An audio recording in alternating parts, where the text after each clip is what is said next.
Okay, thank you again, Father Tony.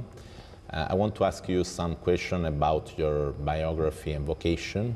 So, which were your key moments for your vocation in your life?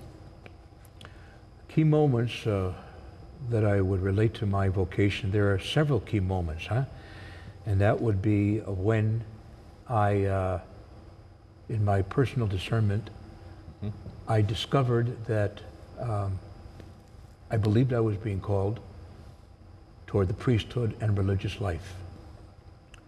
And that would include the decisions made when I entered into religious formation and then formation toward priestly ministry.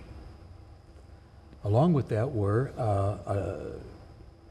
acquiring my academic degrees and ministerial degrees for decisions to be made toward being ordained a priest in 1984.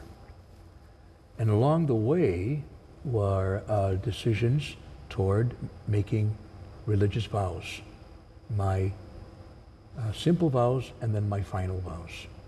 So those were key moments that led up to my working into my ministerial career as a priest with the Augustinians.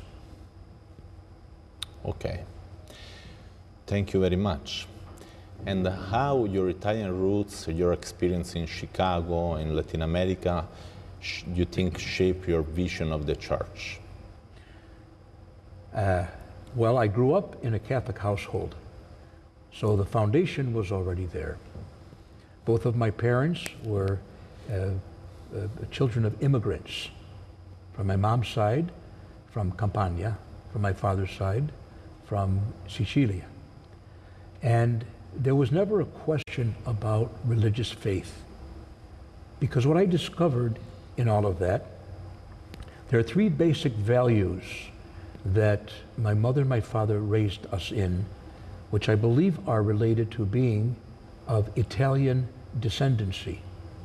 The importance of faith and the expression of faith, the importance of family and our relationships with one another, and the importance of friends, people coming in and out of our home, learning how to relate to people who were different, and yet were always welcomed in.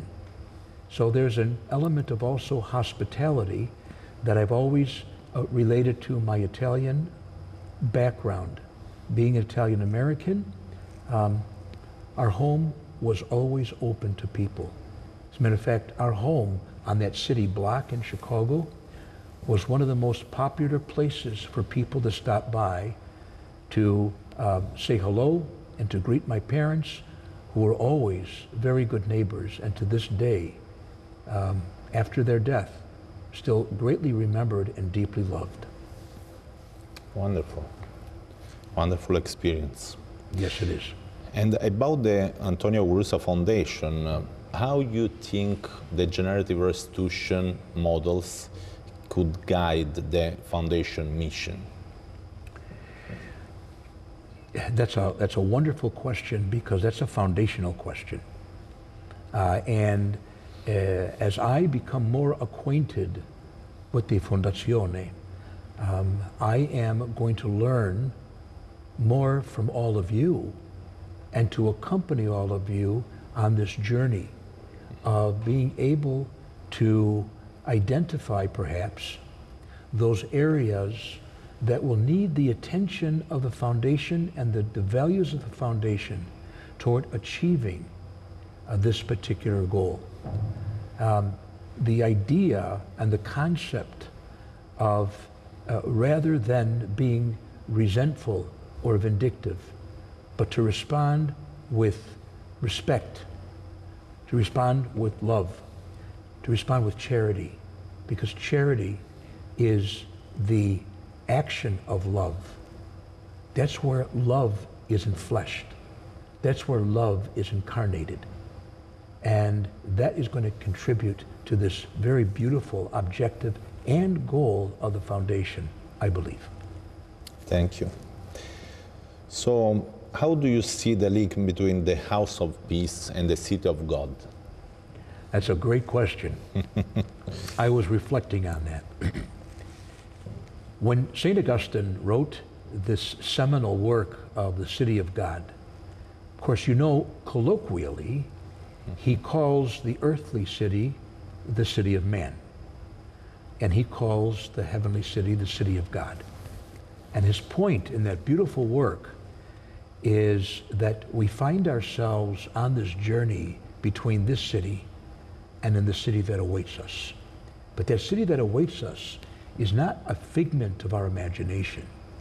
It's not just simply the hope that we have, which we do have, but it's a realistic concept that is enfleshed when we wind up making the transition from this city to the next city. In the meantime, as I always say, we have our feet planted in two worlds. The earth, or the earthly city, and the heavenly city. And that is going to cause us to experience a necessary tension, that we are always striving for that which is greater than what we have here. And that's part of St. Augustine's point, is that when he wrote this work, as the Vandals were coming into North Africa, he wanted to be able to give not just a reason or an excuse, but more so, he wanted to lay a foundation for the early Christians back then to trust that somehow, some way, what we have here is fleeting, but what we have waiting for us lasts forever. It's eternal. Wonderful. So, how can Caritas Omnia Vincis, our motto, and our day, inspire, you think, the world? Well, I think just the phrase itself, right? Charity or love always wins.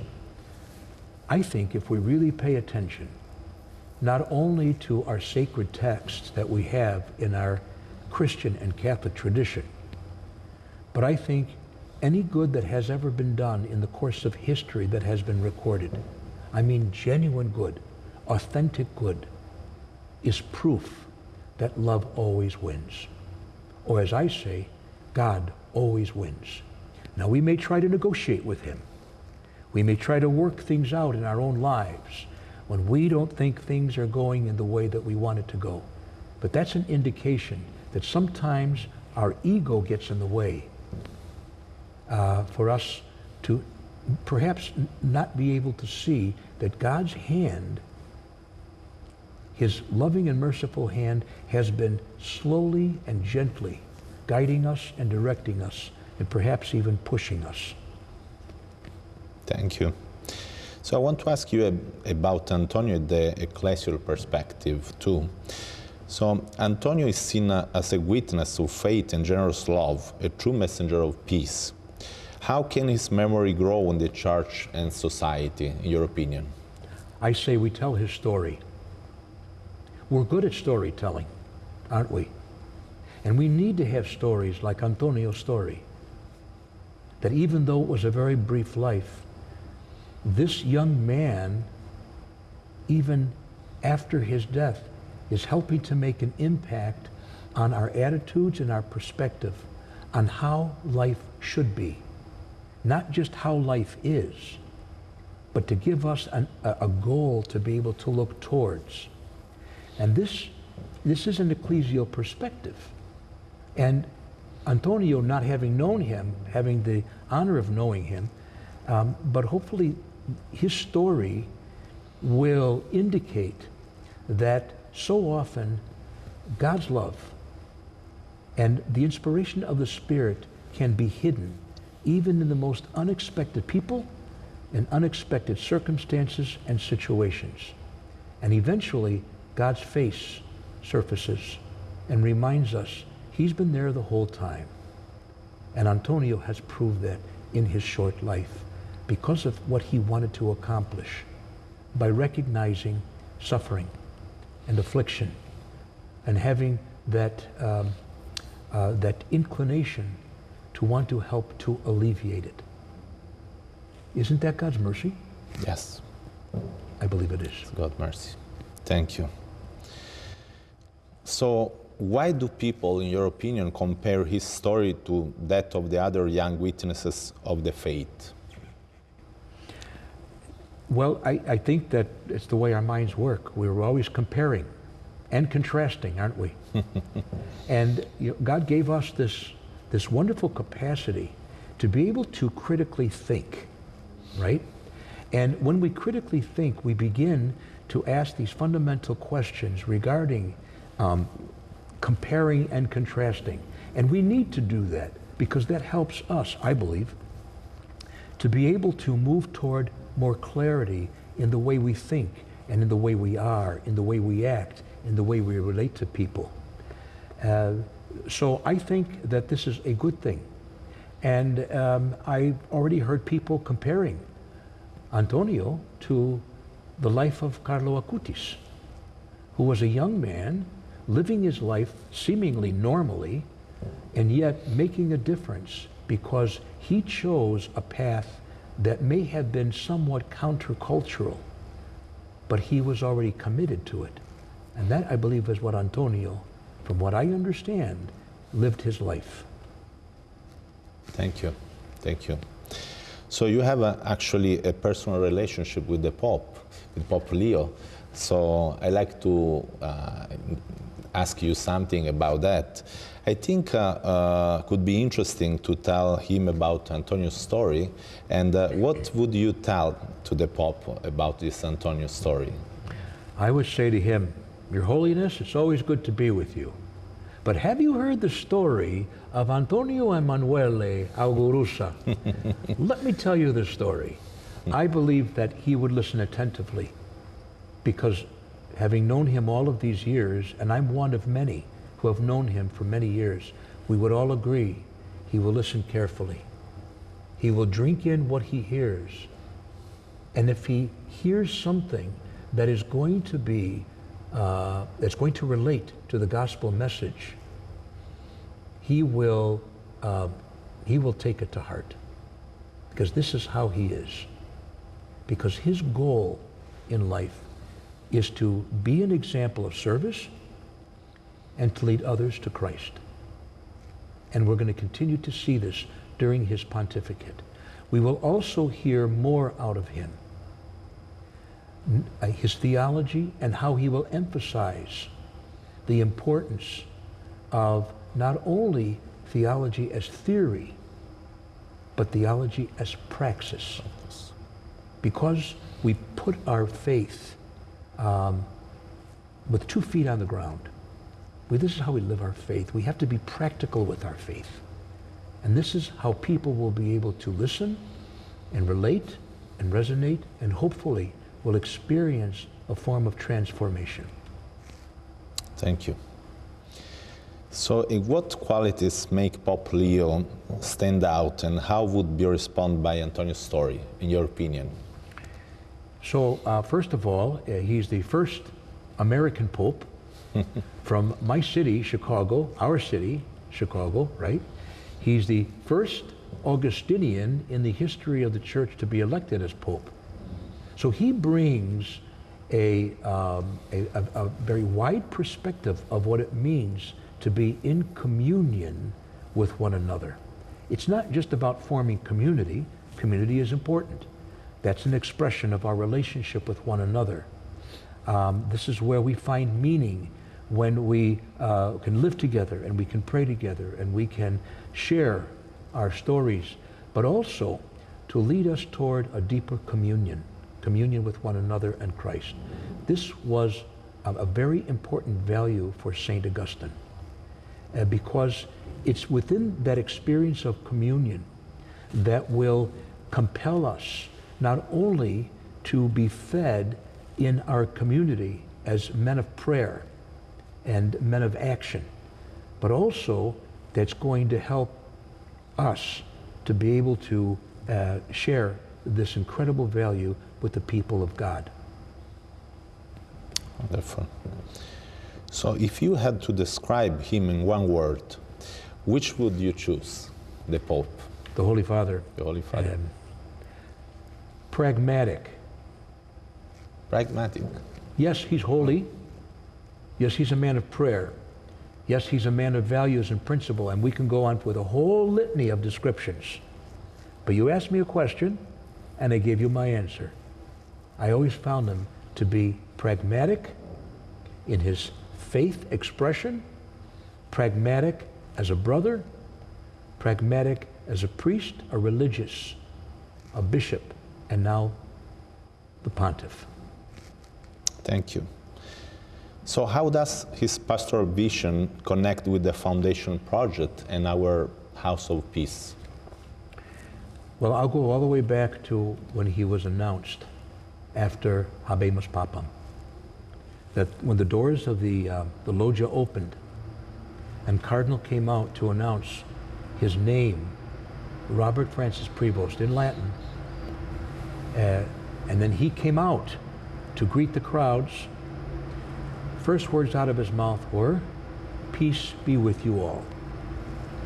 So the word peace, in a very genuine and authentic way that came from his heart, was offered to everybody who was there to greet him for the first time. I believe that that is going to be the foundation of his message, and this is the foundation of the House of Peace and for the Fondazione Augurusa. Thank you. Simple, simple. Thank you. So your appointment was welcomed with enthusiasm as a spiritual guide. What did you feel, and what strong message would you send about the Foundation's future? Well, I believe that as we continue to work together to open up doors and windows to the Foundation, is to help people become acquainted with the mission and the vision of the Fondazione. And I believe when people hear Antonio's story, as I've already experienced by just past couple of days, in even mentioning his brief life, I received an emotional reaction from people. To me, that's an indication that something touched them just hearing that brief story. So I believe that is going to be attractive for people. It's going to become even more impactful when people hear that in his brief life, he wanted to make a difference, because he found within himself this response, not just simply a reaction, but a response, a peaceful response, a charitable response, to reach out, especially to those with whom he had contact who were in a difficult situation.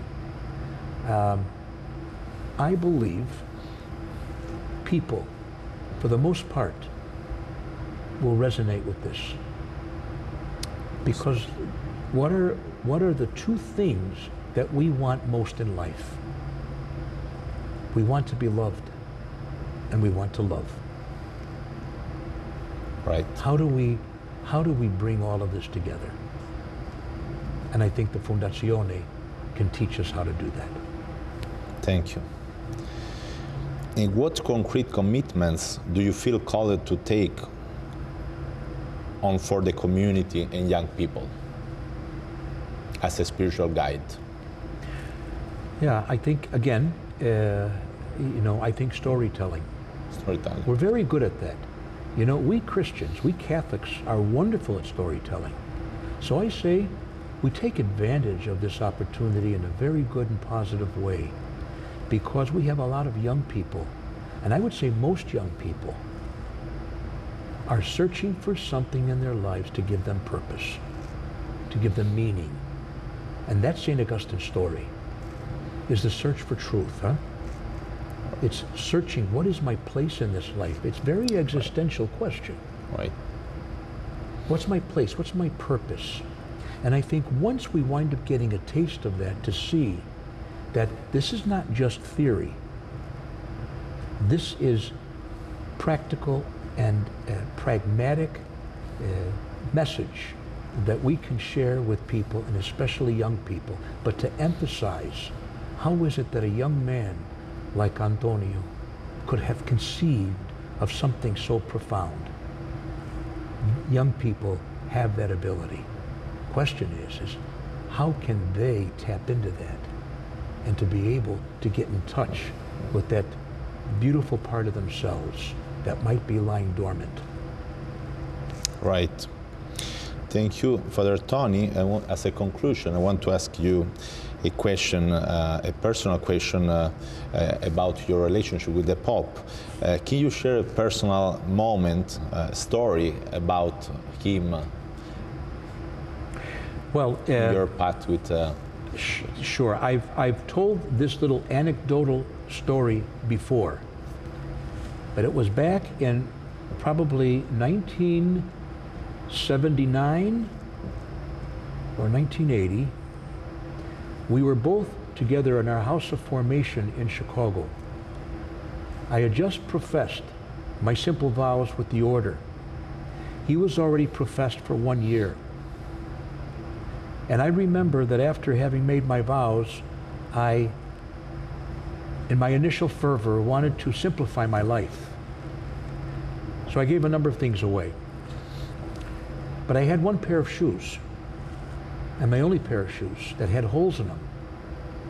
And it was wintertime, and I was getting water and snow in my shoes, and I thought, I need a new pair of shoes. So I went to the Father Prior, Superior of the house, and I said, Father, I believe I need a new pair of shoes. These shoes, the only ones I have holes in them. And he looked at me and he said, do you really need a new pair of shoes? And I thought to myself, wow, do I really need it? And then I considered, wow, this vow of poverty, this is going to be a challenge, right? So I kind of let it go. But I ran into Pope Leo, then Bob Prevost. And I said to him, I just asked the Father Prior if I can get a new pair of shoes. And this was his response. So I believe in a very practical way, his response to me was, here's what you do. You go out and buy yourself a pair of shoes, and you put the receipt on Father's desk. And I thought, wow, that's kind of presuming something. And I thought, all right. And then he offered to loan me money if I needed it. But I had enough in my allowance to buy a new pair of shoes. I put it on the Father Prior's desk, and not a word was spoken after that. But what I took out of that little encounter was that Bob is a very practical guy. You know, we may be religious and we're learning how to live our religious life. Our religious life isn't up here in the clouds. We have to be practical in how we express faith and how we live our lives as religious, which translates for me to be, we have to be witnesses in a world that sometimes doesn't always accept our story. And that for me was a practical encounter, one of many, but that was a practical encounter because it was something material. But it turned out to be a whole nother lesson for me. Thank you very much, Father Tony. You're very welcome. Okay. Thank you. Good.